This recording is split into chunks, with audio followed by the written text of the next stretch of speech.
All right, folks, who's ready for another bourbon video? I hope you enjoyed the last one, learned a little bit.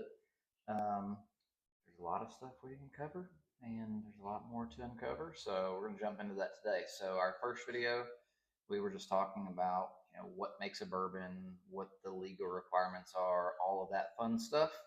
But that's really just scratching the surface. There's so much more to know and understand about bourbon. So today we're going to get into what those weird little labeling terms are that you'll see. That way you can kind of understand when you pick up a bottle, what's going on, what to expect, all that good stuff. So we already talked about what makes bourbon. We're going to go into labeling terms today, and yeah, let's get into it. But let's start with the pour. Heaven Hill Bottled and Bond. So we'll talk more about this, what bottled and bond, all that good stuff is. But this is a great one. It was hard to get for a little bit. It's pretty readily available now for like 55 bucks. Highly encourage you to snag you a bottle of that, open it with a buddy of yours, a couple friends, whatever, and share a pour of it. It's some really tasty stuff. It's a 7-year Heaven Hill product, bottled and bond, 100 proof. Yeah, great stuff. So cheers. I think realistically, that's kind of the best place to start is bottled and bond. So, what is bottled and bond? So, bottled and bond is the whiskey has to come from one distillation season, one distiller. It's got to be aged 4+ years, bottled at 100 proof, and is I guess it's a little looser now, but it had to be previously housed in a government supervised, federally bonded warehouse. They had bars in the window, all kinds of fun stuff. And the reason for that was that whiskey back in the day was a little bit of whatever you wanted it to be. And there was, no real guidelines and nobody holding anybody accountable. So if you wanted to make your juice look a little better or taste a little better, you could add a little bit of whatever you wanted to. So that means tobacco juice, different colorings were allowed. Iodine was added for coloring. Acids were added to adjust taste. Molasses were used to adjust taste. So yeah, back in the 1800s, you kind of did whatever you wanted to your whiskey to sell it. So the Bottled and Bond Act, very important addition. I think it was realistically the first like regulatory act in whiskey in the U.S. But yeah, it kind of prevented all of those things from being done. Um, Ensured you were getting quality and that you knew what was in your juice. You knew you weren't drinking molasses and tobacco juice and all that fun stuff. But yeah, so it was put in place to ensure that you were getting an unadulterated beverage. You didn't have any of that junk. It was a way to, really prove the legitimacy of the juice in the bottle. So very important act. Bottled and bond, always going to be at 100 proof. It's a really good proof point, regardless if you are new or a little bit seasoned. 100 hits well, but also really still promotes some of those flavors without the harshness. So love some bottled and bond stuff. Definitely recommend trying out Heaven Hill. As I mentioned, it must be at least 4 years to be called a bottled and bond, but you're going to have some like this guy that is 7 years. So some folks are going to go a little out of their way to provide something a little better in terms of age and taste and flavor. So, but at least 4 years, this guy's a 7.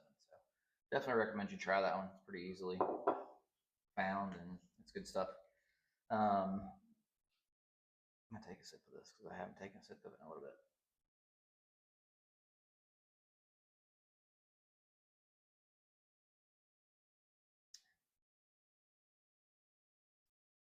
And it's so good. Such a smooth pour. Get a lot of vanilla on that. Of course, some caramel. Honestly, a little dark fruit on the back end too. A little bit of leather, which I've never noticed that before off this, or just don't remember. Damn, that's a good one. All right. Jumping into our next little label nuance, which is actually also covered on this bottle, and my microphone stand as well, which is Kentucky Straight bourbon whiskey. So sounds pretty self-explanatory. We've talked about how bourbon can be made anywhere in the U.S. Most of it is made in Kentucky, but to be Kentucky Straight, it's got to be distilled and aged in Kentucky, and it's got to be at least 2 years old. So has to be 2 years. Bourbon has to be aged in a new charred oak barrel, but doesn't have to be specifically 2 years, except for a Kentucky Straight. So that kind of simple one. That's the meat and potatoes of it. Not much going on with that term or what it is. Obviously, it's better because it's Kentucky. So that's all you need to know, right? So we've got Kentucky Straight. We've talked about bottled and bond. This guy's not bottled and bond. It is what's called cask strength. Um, Cask strength is used. Um, I mean, cask strength, but there are several other ways to define cask strength, if you will. So barrel proof, still proof. So those are coming off of the cask or out of the barrel at that proof. It's not watered down. So if it came out of the barrel at 146 proof, that's what it's going into the bottle as. It's not being proofed down. That's what cask strength, barrel proof, still proof, all those fun things mean. It's really self-explanatory there too. It's kind of as it sounds. Um, Actually, still proof. That one's kind of used a little differently. I don't know why I threw that in there. Still proof is not necessarily cask proof because cask proof is going to typically go up in proof as it's aged. So yeah, there is a little nuance with that one. So yeah, so this guy, they call it still and barrel proof. I mean, if the proof didn't go up from still to coming off the barrel, then that's applicable. But I think that's kind of maybe a little label nuance that should be adjusted. Um, but this guy is MB Roland. I'll talk a little bit more about it in a minute. But yeah, it fits a lot of these characters, so pretty cool stuff. Um, Moving into our next, I think that pretty well covers in what cask strength is, what barrel proof is. Um, this one kind of plays into the same category, but single barrel. So a single barrel is just as it sounds. We opened one barrel, we poured the contents of one barrel, we're drinking the juice of one barrel. So it's going to vary from distillery to distillery on what the product is, what it's coming off as in terms of proof, and yeah, it's so single barrels are very unique. So it could be the same juice that goes into their regular blend. So a Woodford Reserve Double Oak, for example. So it's you've got their regular double oak product that sits on the shelf. Well, that's a blend of a lot of barrels. And if you took one of those barrels that would go into that, it's still a Woodford double oak because it went through the same process. But it's then a single barrel, which they're not offering yet. I think they're supposed to, which is exciting. I've done a barrel, a private selection, if you will, more or less, of a Woodford double oak. So we got to pick a batch. So it's a smaller blended batch than what goes into the regular batch that you can find everywhere. Really good stuff. If you can find a store pick of that, go for it. It's really good. Before I did ours for the store here in New York, I couldn't find one and was nursing the same bottle for like 6 years. And yeah, they're just fantastic. But so single barrel, it's one barrel that's been selected. The entire contents of that barrel are bottled, typically sold to a store group, whatever it is. So I can buy a single barrel for my store. You can buy a single barrel for your store. Well, even if they were sitting side by side in the warehouse for the same amount of years, same mash bill, same juice, all that good stuff, they're still going to be a little bit different. No two barrels are the same. That's why they are blended and batched to get consistent products. So single barrels are great This one's actually a single barrel from Westport Wine and Whiskey in Louisville. Back when they were an awesome store to go visit. Ownership changed, management changed, all that fun stuff. It happens. But yeah, the single barrel stuff, it's there's no ends to what you can find and enjoy. Better than chasing hard to get allocated bottles because you can find some great stuff that you can't typically get in terms of flavor profile and all that fun stuff in a single barrel. Um, Whenever you're out hunting for bottles, whatever it is, ask your local stores to, do they have single barrels? Do they have any available for sample? Most typically they will because they bought 250-ish bottles, so they want to sell it, so they're going to offer you a sample of it. But yeah, definitely want to recommend you check out those single barrels. Single barrels, not really falling into that cask strength. They're barrel proof always because you can proof down a single barrel. So you can dilute down the proof a little bit. Um, Most people don't, just because that kind of takes away from what a single barrel offering is. So yeah, most of them are going to be up there. This one's 113.6. I mean, you can find them as high as 130, 140 proof on some stuff. So, but yeah, definitely check out some single barrel stuff. It's fantastic. Occasionally, distilleries will release single barrels of their own. It'll just be pushed out to the market, but typically it's more along a private type selection process because single barrel for a distillery doesn't go very far unless they're selling it to a store. So, at any rate, check those out. Great stuff. Um, Small batch, you're going to see a lot of small batch is a term I don't like, and I'm surprised that we've never elaborated on what a small batch is. Small batch can be as few as 5 barrels batched together or vatted together, or as many as like 500. I don't think there's a set limit on what is a small batch, so the term is used pretty loosely, and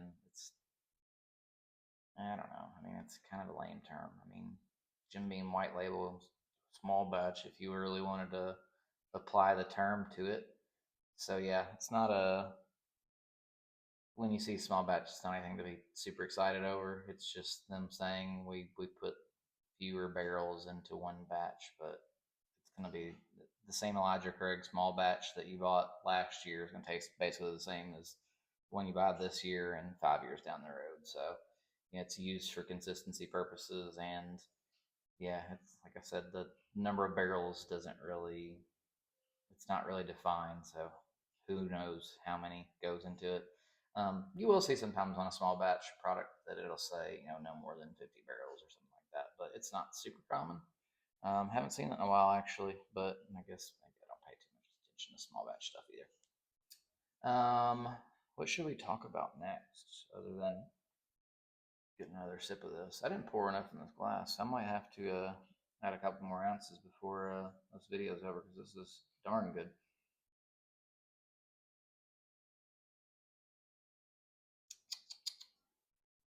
Hmm. So, next, let's talk about chill filtration. So, if you ever see a bottle that's got little floaties in the bottom, I should have picked one that I would have found it. I don't see any in this one, which I don't think this is chill filtered. No, it's not. It's uncut and unfiltered. Um, we'll talk about uncut, but I was talking about chill filtration. So, chill filtration is a process where the juice is cooled and it takes out some of the fatty acids, the esters, the proteins, all that good stuff. So changes the mouth feel, changes the flavor a little bit, makes it look better in the bottle because there's not little floaties. But yeah, it kind of removes some of the oiliness, the viscousness of it. But yeah, you'll see uncut, unfiltered on a lot of stuff. Uncut obviously means it's not been proofed down; it's uncut. But the unfiltered part, you're still going to see those particulates in the bottom of the bottle if it's unfiltered. It's not a lot, and there's nothing wrong with it. It's just what was floating around in the barrel. It went through maybe it still went through a cheesecloth. Most of the times when you do unfiltered, you don't even put it through cheesecloth or anything like that. So, yeah, that's what uncut and unfiltered unfiltered means. Uncut, not proof down, unfiltered or non-chill filtered. It's not went through a chill filtration process.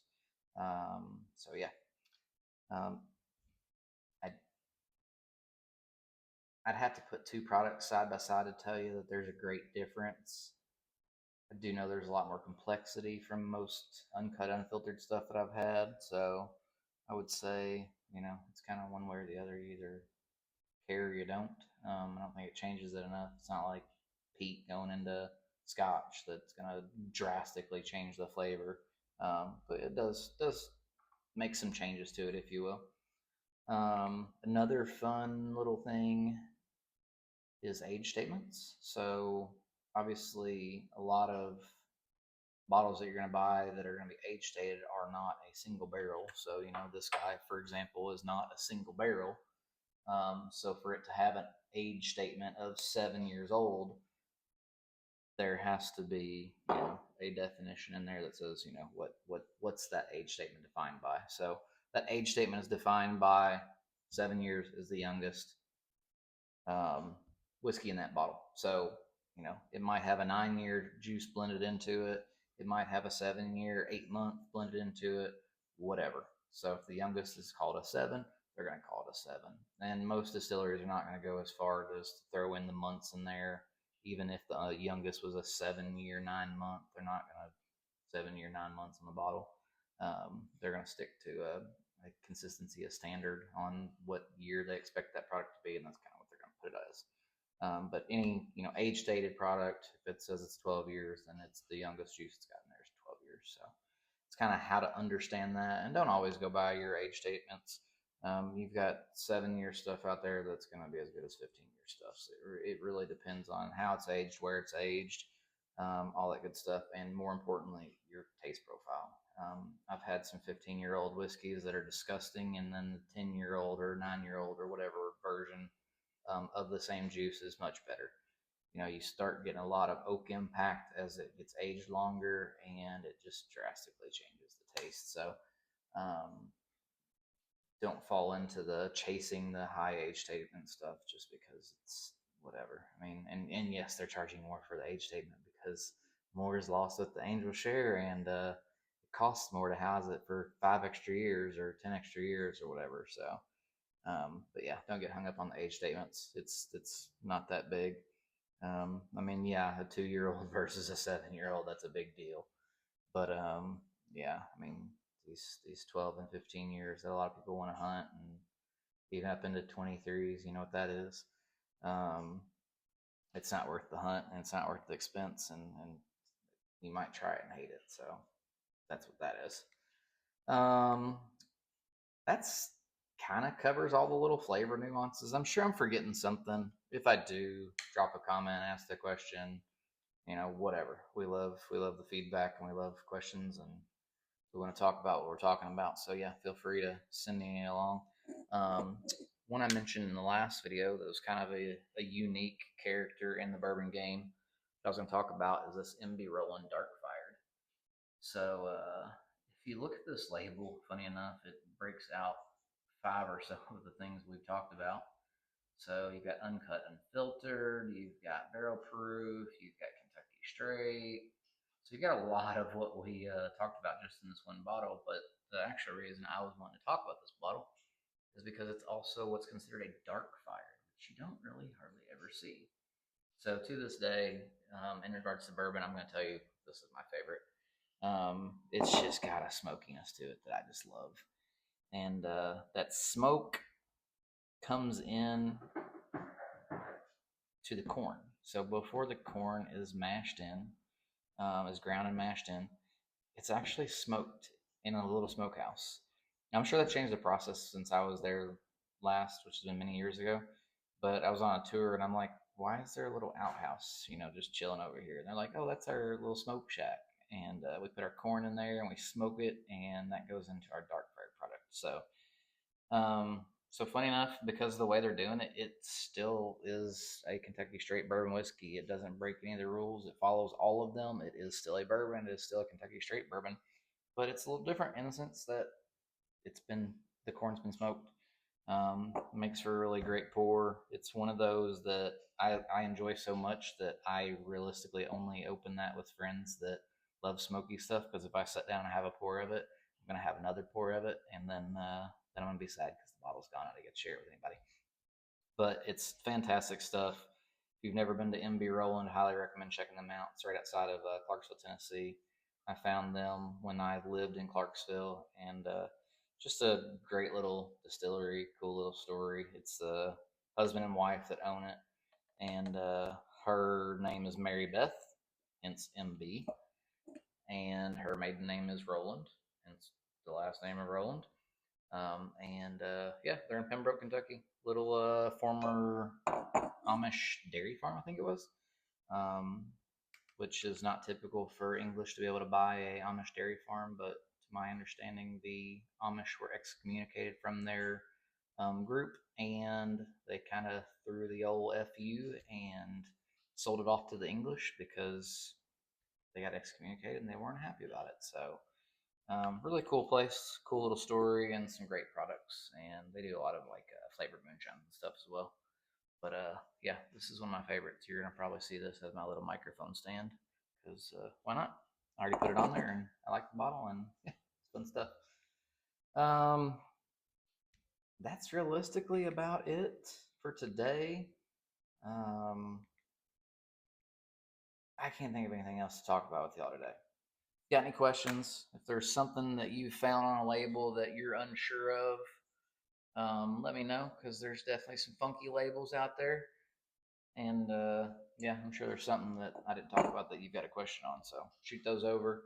I think on our next video, we're going to get into mash bills a little bit. So, you know, what the mash bills are, what's common, what you're going to see, kind of the differences between mash bills, obviously, but more so like what that means to the flavor, what that might mean to your taste profile, what you might like versus what you might not like. So, talking about mash bills, you can kind of hone in, you know, like, do I like a wheater more? Or do I like high rye stuff? Or do I not like rye spice? So I like the lower rye profile stuff. But yeah, so we'll get into that. Looking forward to it. Hope y'all enjoyed this one. If you got any questions, got any, you know, label nuances that I haven't gone over, anything else you want to talk about, shoot it over. We'll see you soon. Hope you have a great one. And yeah, cheers.